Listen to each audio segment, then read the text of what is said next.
코로나19 위기 속에서 비약적으로 발전한 제약 바이오 산업. 제약 바이오 산업의 글로벌 경쟁 속에서 제약 주권을 확보하는 것이 무엇보다 중요한 상황인데요. 우리나라가 제약 바이오 강국으로 도약하려면 어떻게 해야 할까요? 노현홍 한국제약바이오 협회장과 자세한 이야기 나눠봅니다. 코로나19를 겪으며 빠르게 발전한 산업이 있다면 제약 바이오 분야가 아닐까 싶은데요. 우리나라뿐만 아니라 전 세계가 의약품 연구와 개발에 힘을 쏟으며 제약 바이오 산업은 급성장했습니다. 네, 우리 정부도 제약 바이오에 대한 지원을 아끼지 않고 또 육성하겠다는 입장 밝혔습니다. 제약 바이오 산업의 성공적인 도약 방안에 대해서 알아보도록 하겠습니다. 노현홍 한국제약바이오 협회장과 함께하도록 합니다. 어서 오세요. 어서 오십시오. 네, 안녕하세요. 예. 이제 취임하신 지 한 달 좀 지난 것 같아요. 한 달 지났습니다. 예. 네. 한 달 동안 좀 어디에 방점을 좀 찍어 보셨나요? 부임하자마자 정부에서도 여러 가지 행사가 있었습니다. 예. 거기에도 참석했는데 그 주요 포인트는 우리나라 제약 바이오 산업이 중요하기 때문에 네. 키우겠다라는 내용이었기 때문에 그러한 방향에 같이 동참하면서 저희 산업계에도 발전할 수 있는 방안을 뒷받침해야 되기 때문에 그런 쪽으로 초점을 맞춰서 준비하는 데 시간을 보냈습니다. 국내 제약 바이오 업계가 이제 코로나를 겪으면서 지난 3년 동안 정말 급성장했습니다. 국민들도 많은 응원을 보냈고요. 현장에서는 어떻게 좀 실감이 되시는지요? 굉장히 큰 변화를 느끼고 있습니다. 왜냐하면 코로나19 때 전부 다 아시겠지만 그전에는 이제 몸이 불편한 분들 위주의 환자들의 문제로 건강을 생각했다 그러면 코로나19를 거치면서 이게 전 인류의 문제이자 그렇죠. 예. 우리나라 전 국민의 문제로 인식이 되기 시작했습니다. 그래서 백신이나 치료제의 중요성을 인식하게 된 것은 물론이거니와 그 밖에도 많은 변화가 있었는데 그런 가운데서도 저희 산업계와 정부에서도 발빠르게 열심히 노력을 해서 큰 변화가 있었다고 생각을 합니다. 그 말씀하신 그 백신과 치료제를 개발한 국가 우리나라가 세 번째인데 네. 다른 나라와 비교하면 우리나라 이런 수준이 어느 정도까지 와 있는 겁니까? 백신과 치료제를 지금 말씀하신 대로 개발한 국가가 세 번째이기 때문에 예. 그 수준으로 보면 굉장히 앞서 있다라고 봐야 되겠죠. 하지만 그 제품들이 실제 이 환자들한테 사용되느냐 하는 문제는 또 조금 다른 문제입니다. 그래서 훨씬 더 많이 사용된 것은 주로 외국의 제품들이 많이 사용된 측면은 있지만 저희 국가에서 그 백신과 치료제를 만들어냈다는 자체가 굉장히 큰 의미가 있고 예. 저희들이 그만큼 제약바이오 산업이 그만큼 발전했기 때문에 가능했던 일이 아닌가 생각하고 있습니다. 우리나라의 어떤 제약 바이오 산업 투자 규모랄까요? 이제 해외와 비교해서 현재 어떤 수준에 있는지도 좀 궁금합니다. R&D 같은 것을 가지고 얘기를 하는데요. 흔히 네. 저희들이 R&D는 한 2.5조 원 정도. 근데 그것은 다국적 제약사들에 비해서는 좀 규모가 작습니다. 아, 그래요? 그리고 예. 시장 시장 규모도 약 21년 기준으로 21조 정도 되는데 세계 시장이 1,660조 정도를 보고 있으니까 한 1.7% 순위로 보면 13위 정도를 차지하고 있기 때문에 네. 아직은 저희들이 조금 더 나가야 될 길이 많이 있다 이렇게 생각하고 있습니다. 지금 정부에서도 코로나를 계기로 해서 이제 제약 바이오 산업을 육성하려고 많은 애를 네. 쓰고 있잖아요. 구체적으로 어떤 정책을 내놓고 있는지 현실적으로 좀 도움이 많이 되시는지도 궁금합니다. 제가 모두에도 말씀드렸지만 지난 28일 날 대통령께서 주재하시는 제약바이오 산업 신시장 창출 전략회의를 영빈관에서 대통령이 직접 주재하셨는데 네. 거기에 우리나라 블록버스터급의 신약을 2개 27년까지 개발하겠다. 또 제약바이오 기업의 50대 기업에 들어가는 회사 개수를 3개까지 늘리겠다 하는 등의 원대한 목표를 일단 세워놓고 있고요. 보다 더 중요한 것은 총리실 소속으로 디지털 바이오 헬스 혁신위원회를 구축하겠다는 것을 발표를 했습니다. 근데 저희 분야에서는 이게 관련된 분야가 굉장히 폭이 넓기 때문에 네. 그런 부분들을 잘 종합해서 조정하고 나갈 수 있는 분야가 굉장히 중요한데 그러한 위원회를 중심으로 가버넌스 체계가 좀 갖춰진다면 앞에 얘기한 그런 정책들이 좀 더 활발하게 진행될 수 있을 것이라고 생각합니다. 그런데 일반 국민들 사이에서 또 일부 전문가들은 코로나19 말고 다른 전염병, 다른 바이러스가 생길 수 있다. 이런 좀 불안감이 있는 상황이거든요. 네네. 이런 상황에 대비하려면 좀 어떤 준비가? 저희들이 이번에 코로나19에 대비한 것 같은 노력을 계속 경주해야 되겠죠. 일부는 뭐 코로나19가 이제 엔데믹으로 넘어가기 때문에 그 경계심을 늦춰도 되는 거 아니냐 하는 생각을 하시는 분들이 있는데 네. 많은 역학자들의 얘기는 여러 가지 이유 때문에 코로나19와 같은 비슷한 감염병이 계속적으로 발생할 가능성이 높다라고 얘기를 하기 때문에 그렇죠. 지금 저희들이 이번에 준비한 것들을 바탕으로 해서 향후에 그런 상황이 올 때 좀 더 빠르고 신속하고 효율적으로 대처할 수 있도록 준비를 계속 꾸준히 해나가야 된다고 생각을 하는데 그러려고 하면 아까 얘기한 그런 정책적인 것과 더불어서 저희 산업계에서도 많은 준비를 해나가야 될 거라고 생각합니다. 이번에는 디지털 전환 이야기 좀 해볼 건데 거의 모든 산업에서 이런 전환이 이루어지고 네. 있어요. 특히나 제약바이오 산업에서는 속도가 좀 빠른 것도 같은데 지금 상황이 좀 어떻습니까? 굉장히 빠른 디지털 전환과 바이오 혁신이 일어나고 있습니다. 근데 우리 제약바이오 업계에서도 그 디지털 전환이 굉장히 빠른 속도로 오고 있는데 예. 생산하는 것부터 영업까지 무슨 디지털 전환이 이루어지고 있고 네. 모든 분야에서 이루어지고 있는데 저희들이 주목하고 있는 것 중에 하나는 요즘 화두가 되고 있는 AI를 통한 신약 개발에 중점을 두고 있습니다. 그래요? 왜냐하면 예. 보통 신약 개발이라고 그러면 흔히들 얘기하기를 한 15년 걸리고 돈은 한 1조 원 정도가 들고 그 성공할 수 있는 확률은 0.01% 정도라고 얘기를 하는데 AI를 통해서 후보 물질을 개발하고 임상 시험을 하고 하는 과정을 한 반 정도로 줄일 수 있다라고 얘기를 합니다. 그래서 저희 국가에서도 산업계에서 이 AI를 활용한 신약 개발 예. 이쪽에 중점을 두고 있는 제약회사들이 많이 늘어나고 있고요. 정부에서도 그러한 것에 노력을 할 뿐더러 저희 협회에서도 AI를 통한 신약 개발에 관한 여러 가지 플랫폼들을 만들어서 산업계와 같이 준비를 하고 있습니다. 디지털 전환과 관련해서 얼마 전에 한국제약바이오 헬스케어 연합회를 결성하셨다고 들었습니다. 이것도 관련해서 좀 이야기가 있는 건가요? 6개 단체가 연합을 해서 우리 제약바이오 산업이 디지털 전환하는 것뿐 아니라 여러 가지의 노력을 공동으로 하는 것이 중요하다고 생각을 해서 최근에 결성을 했고요.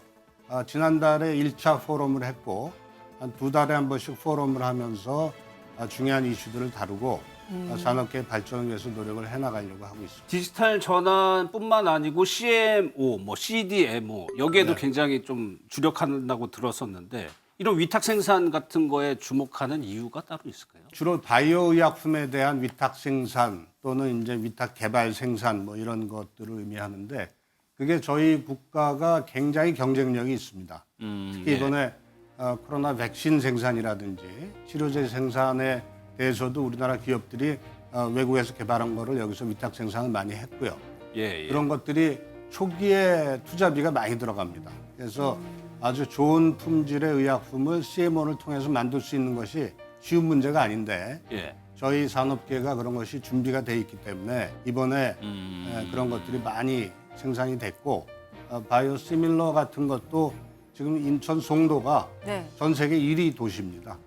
CMO 관련해서. 네. 그렇기 때문에 그런 것들을 바탕으로 해서 저희들이 더 발전할 수 있는 가능성이 있겠다 이렇게 생각하고 있습니다. 또 하나 살펴볼 것이 지난 2월에요. 정부가 제약바이오 글로벌 중심 국가로 도약하겠다라고 얘기를 했어요. 그러면서 5개년 종합계획도 내놓은 상황입니다. 여기에 대해서 회장님은 좀 어떻게 평가해요? 그 아까 말씀드린 신시장 창출 전략회의에 이어서 제약바이오 산업 지원 및 육성에 관한 5개년 계획을 발표를 했습니다. 예. 정부가 관계부처 합동으로. 아까 얘기한 신시장 창출 전략과 비슷하지만 그런 것들을 좀 더 구체화하겠다는 여러 가지 계획들이 들어가 있습니다. 거기서. 이번 기회에 한 가지 말씀드리고 싶은 것은 그 목표 연도가 전부 다 27년까지로 되어 있습니다. 예.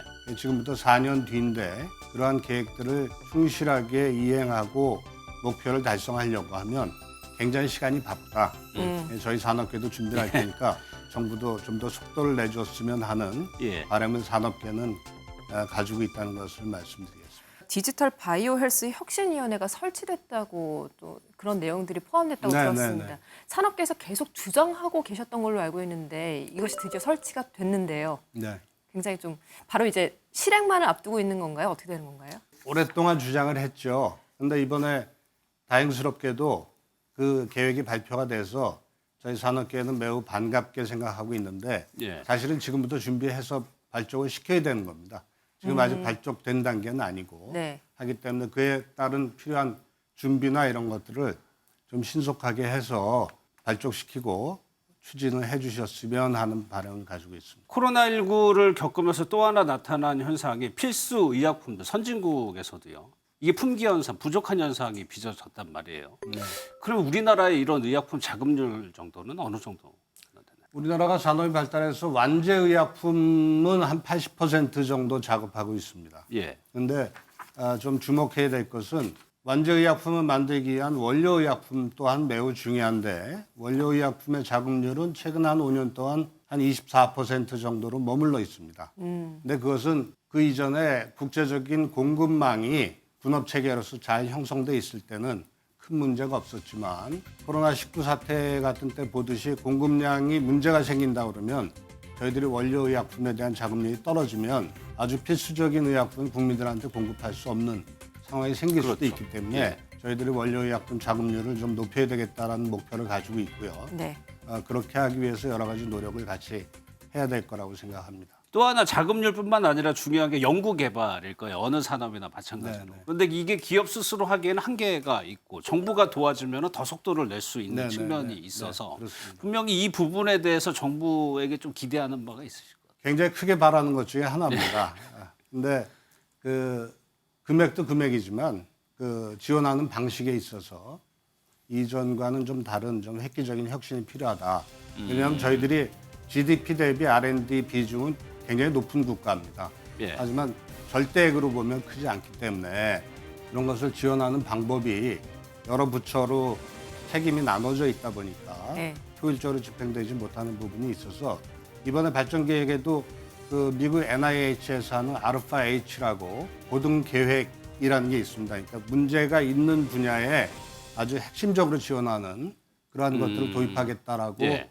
발표를 이미 했기 때문에 그러한 형태로 지원하는 방식도 좀 혁신을 해주시면 훨씬 집중해서 효과를 낼 수 있지 않을까 하는 생각을 가지고 있습니다. 정부의 지원과 또 국민의 응원을 바탕으로 해서 제약 네네. 바이오 산업이 또 한 번 또 단계를 또 도약을 해야 될 때를 앞두고 있습니다. 이제 마지막으로 시청자분들께 하고 싶은 말씀이 있으시다면 네, 예, 전해주시죠. 그동안에도 저희 제약바이오 산업에 국민들께서 관심을 부어주셔서 이만큼 발전했습니다. 근데 저희들이 보기에는 지금 물이 끓기 직전에 물이 100도가 돼야 끓지 않습니까? 네. 한 90도까지는 오지 않았는가 싶은데 저희들 산업계도 열심히 하겠습니다만 국민과 정부에서 좀 더 혁신적으로 지원을 해주시면 예. 저희 산업계가 국민들의 기대에 부응하겠다는 말씀을 드리겠습니다. 산업계의 수건이었던 컨트롤 타워 설치가 이제 드디어 윤곽이 잡혔죠. 제약바이오 산업을 육성하려는 정부의 의지가 느껴집니다. 정부의 이번 정책이 글로벌 제약바이오 중심 국가로 도약하겠다는 산업계 성장 목표의 날개가 되어줬으면 좋겠습니다. 네, 회장님의 말씀 여기까지 듣도록 하겠습니다. 고맙습니다. 고맙습니다. 네, 감사합니다.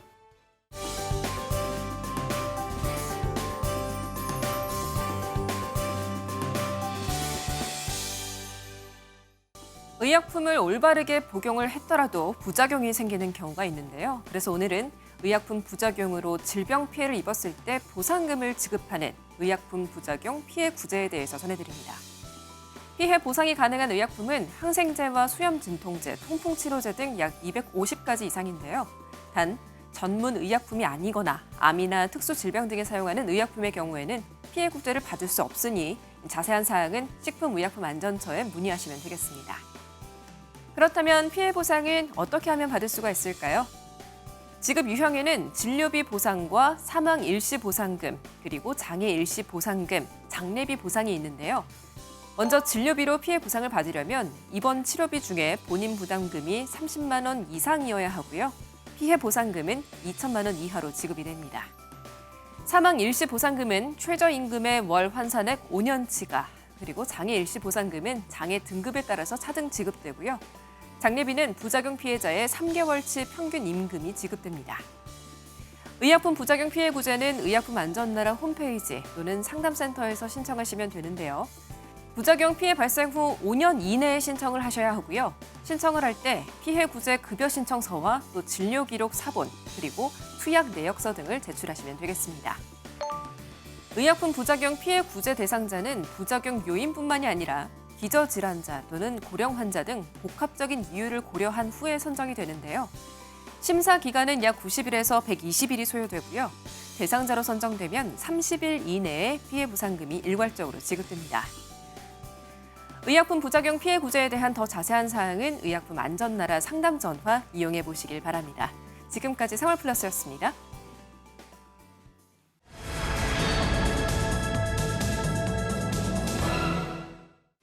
등록금 동결로 인한 재정난, 주요 대학들의 정원 미달 사태 등 국가 핵심 교육인 대학의 위기가 현실화하고 있습니다. 국내 대학이 지금의 위기를 극복하고 대학만의 경쟁력을 갖추려면 어떻게 해야 할까요? 김동원 고려대학교 총장과 이야기 나눠봅니다. 학령 인구가 감소하면서 입학 정원을 채우지 못하는 대학이 늘고 있습니다. 여기에 특정 학문으로 쏠림 현상까지 더해지면서 국내 대학의 고민이 깊어지고 있습니다. 네, 관련해서 이야기 나누도록 하겠습니다. 김동원 고려대학교 총장과 함께합니다. 어서 오세요. 어서 오십시오. 예. 안녕하십니까. 일단 먼저 총장 취임을 좀 축하드립니다. 한 달 감사합니다. 정도 된 것 같은데 네. 총장님 교육 철학 많이 궁금하실 것 같아요. 어떻습니까? 예, 교육은 청소년을 이제 지적으로 또 성숙하게 하고 사회에 나가서 행복하게 살도록 하는 뭐 그런 과정을 거치는 게 교육인데 저는 지와 덕이 중요하다고 생각합니다. 예. 지적인 측면에서는 4차 산업혁명을 맞아서 새로운 지식, AI라든가 뭐 이런 로보틱스라든가 새로운 지식을 좀 통합, 융합적인 시각에서 많이 전수를 해서 사회에 나가서 잘 적응하도록 하는 것이고 덕성 측면은 이 단순히 뭐 수능 1, 2점의 문제가 아니고 네. 좀 더 이타성이라든가 리더십이라든가 사회주체를 이끌어가는 이런 큰 지도자가 될 수 있는 예. 그런 인재를 키워야 하는 것이 교육이라고 생각을 하고 그래서 지와 덕이 중요하다고 생각을 합니다. 예. 그런데 이제 최근에 문제되는 것이 이제 학폭이라고 하는 학교 폭력이에요. 예. 이제 또 총장님 교육자로서 이 문제를 바라보시는 시각이 조금 남다를 것 같기도 한데 최근의 현상을 좀 어떻게? 최근 일련의 상황이 대단히 안타깝습니다. 미성숙된 학생들이 서로에게 상처를 주는 그런 일이 그 학생에게 아주 크게 큰 피해가 되고 또 인생의 아주 경로를 바꿔놓는 경우도 있고요. 좀 학교 운영자로서 안타깝기도 하고 예. 그런 심정입니다. 여론은 학교 폭력 가해자의 경우에는 이제 아무리 성적이 좋더라도 학생부의 기록을 좀 남겨서 이제 불이익을 줘야 된다는 거 아니겠습니까? 네. 아무래도 대학의 총장님의 입장에서는 이 문제를 좀 대학 측의 방안에서 어떻게 바라보고 계시는지도 궁금합니다. 대응 방안이 좀 마련되고 있을까요? 대응 방안을 마련해서 이미 발표를 이제 일부 했었고 예. 그리고 지금 상세한 대응 방안은 만들고 있는 중인데 학폭이 이제 1단계에서 9단계까지 쭉 있는데 아주 경미한 학폭인 경우는 뭐 우리가 문제를 좀 덜 삼을 수도 있겠지만 7, 8, 9단계처럼 아주 한 개인의 인생에 큰 피해를 주는 이런 학폭은 설령 수능 성적이 좀 높다 하더라도 예. 그런 학폭에 관해서는 입학을 해서 대학교에서 계속 공부를 하는 것은 우리 대학교의 철학에는 맞지 않다고 생각을 해서 그래서 과거에 수시로 입학을 할 때는 어느 정도 우리가 그걸 체크할 수가 있었는데 예. 정시는 이게 그 수능 성적을 주로 보기 때문에 학폭을 체크할 길이 없었는데 그렇죠. 이제 정시로 가더라도 생활기록부를 봐서 그런 그 아주 심각한 학폭 경우에는 수학을 할 수 없도록 하는 그런 방안을 마련하려고 노력을 하고 있습니다. 하지만 좀 예. 조심해야 될 점은 그렇게 하다 보면 또 2차 피해가 있을 수 맞아요. 있어요. 왜냐하면 예. 또 피해자에 대해서 또 뭐 대학 시험에 떨어진 학생이 뭐 소송을 해서 2차 피해가 될 수도 있고 뭐 서로 주고받는 학폭 같은 게 또 불거져서 2차 피해가 있을 수 있어서 그런 점은 좀 조심해서 해야 될 그런 상황이라고 생각을 합니다. 그러다 보니까 교육부도 그렇고 여당도 그렇고 지금 대책들을 하나둘씩 만들고 조금씩 나오고 있는데 그중에 하나가 이제 정시에 반영하는 그렇습니다. 방법 그리고 학폭 가해 기록을 이제 취업 시까지도 보존하는 거로 검토하고 있다고 얘기하고 있는데 정부나 여당의 이런 대책 움직임은 어떻게 보고 계세요? 바람직하다고 생각을 합니다. 학폭이 지금 많이 이슈가 되고 있고 심각한 학폭은 그 개인에게도 아주 큰 피해를 끼치고 평생이 가는. 다만 이게 너무 지나치게 네. 이게 진행이 되다가는 그냥 어릴 때 미성숙한 시절에 한 실수가 또 평생을 갈 수가 있기 때문에 너무 우리가 과유불급, 너무 과한 것도 좋지가 않고 너무 모자란 것도 좋지가 않으니까 적정선을 잘 잡아서 가는 것이 중요하다고 봅니다. 예. 이제 다른 문제도 한번 살펴보겠습니다. 대학에서 요즘 의대, 치대, 한의대 이런 줄임말까지 유행할 정도로 특정 학과에 대한 쏠림 현상이 상당히 심한 상황인데 먼저 총장님이 보시기에 왜 이렇게 좀 쏠림 현상이 심하다고 보세요? 저는 일종의 사회적 병리 현상이라고 생각을 합니다. 이게 우리 IMF 경제 위기 당시에 이제 그때 봉급 생활자들이 대거 구조 조정을 당하는 걸 보면서 전문직에 대한 선호가 아주 강해졌고 예. 그래서 의사, 변호사, 뭐 약사, 공인회계사 이쪽으로 다 몰려들었는데 이걸 노동 시장 측면에서 보자면 다른 직종에 대한 처우가 더 올라간다면 의사에 대한 선호도가 조금 떨어질 수도 있고 너무 쏠림 현상이 완화될 수도 있을 텐데 이게 전반적으로 이게 학교에서만 문제가 아니고 노동 시장에서 풀어야 할 그런 문제라고 네. 생각하고 또 너무 또 직장인들을 너무 빨리 구조조정의 대상이 되게 한다거나 뭐 너무 그렇게 소모품으로 보는 그런 인식도 많이 고쳐져야 하는 뭐 그런 점들이 숙제라고 할 수가 있겠습니다. 지금 말씀을 들어보니까 이제 단기간에 해결하기는 굉장히 어려운 문제인 것 같습니다. 그래서 대학에서도 교육 방향이라든지 이제 운영 방향이라든지 굉장히 고심이 깊으실 것 같다는 그런 생각도 좀 드는데요, 총장님. 결국은 이 미래에서 성공하는 어떤 인재는 어떤 그 자격증 하나를 가지고 뭐 엄청나게 많이 바뀌는 이런 세상에서 수십 년을 버티기가 쉽지가 않아서 오히려 AI라든가 데이터 사이언스라든가 다양한 IT 능력을 갖춘 이런 소양을 갖추고 또 기초적인 철학이나 교양을 갖춘 그런 인재가 밸런스된 인재가 결국은 먼 장래에 더 성공을 하지 않을까. 그래서 너무 하나의 자격증에 그렇게 매달리는 것은 좀 처음 말씀드린 것처럼 좀 사회 병리적인 현상으로 보인다. 이렇게 말씀드릴 수 있을 것 같아요. 지금 시대가 빠르게 바뀌는 상황에서 미래 인재를 키워내려면 이게 대학만의 노력으로는 한계가 있을 것 같고요. 그렇습니다. 분명히 정부의 지원이 필요할 텐데요. 어떤 점들이 좀 필요하신가요?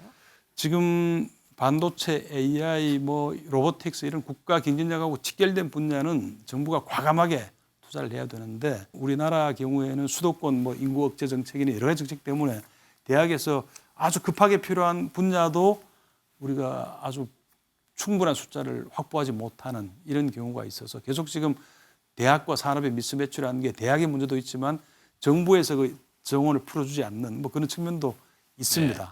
그래서 좀 더 정부가 과감하게 이런 그 규제를 많이 풀어주면 이게 이러한 그 산업 경쟁력을 회복하는 데도 크게 도움이 될 것 같습니다. 예. 사실 총장님 전문 분야가 노사 관계예요. 그렇습니다. 이거는 조금 다른 문제일 수도 있겠지만 최근에 근로시간 개편안 두고 상당히 논쟁이 뜨겁고 지금도 그렇습니다. 많은 생각이 드실 것 같은데 어떤 생각이 드세요?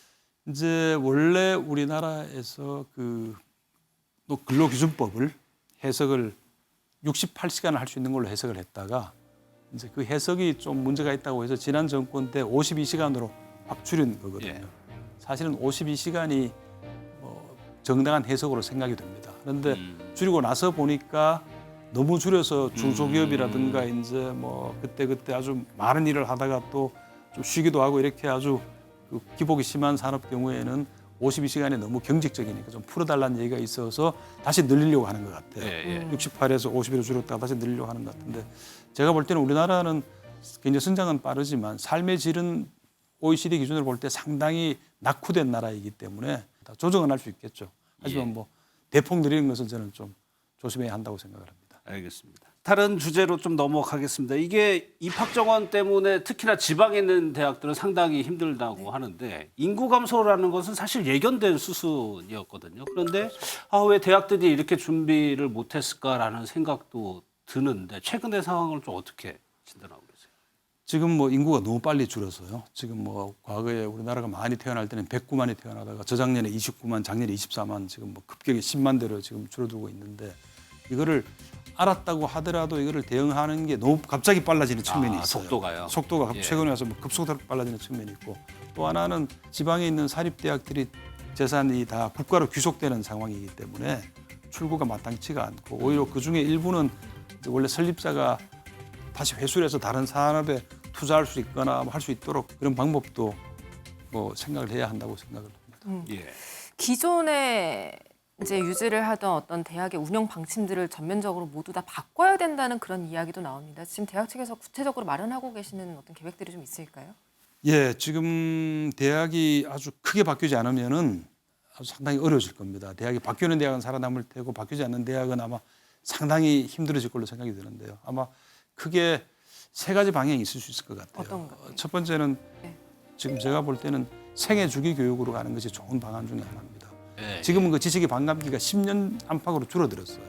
보통 한 사람이 평생 뭐 서너 번 이상 직장과 직업을 바꿔야 되는 그런 지금 상황이 왔기 때문에 30대, 40대, 50대, 60대 지금 인구들에게도 대학의 교육을 제공을 해야 하고 주기적으로 이렇게. 그분들이 또 이제 직업과 직장을 계속 바꿔야 되니까 그 계속된 교육을 담당할 기구는 대학밖에 없으니까 대학이 그걸 담당해 주는 것이 대학에게도 좋고 사회에도 좋고 양쪽에다 도움이 되는 그런 솔루션이 될 것 같고 두 번째는 이번에 코비드-19를 겪으면서 대면 교육이 상당히 한계가 있다는 걸 알게 됐고 또 비대면 교육의 가능성이 무한하게 열려 있다는 것도 알게 됐어요. 예. 외국인 학생들도 저 과목을 듣게 되고 뭐 제주도 뭐 대전 뭐 어디 할 것 없이 다 이제 비대면 강의가 가능해서 그래서 비대면 강의를 상당히 늘리게 되면 전 세계에 있는 한국말을 사용하는 모든 우리 교민들이라든가 뭐 그분들 연령도 다양하겠죠. 예. 이제 그럼 지금 현재 우리가 학령 인구 줄어드는 이런 현상을 많이 우리가 극복을 할 수가 있고 세 번째는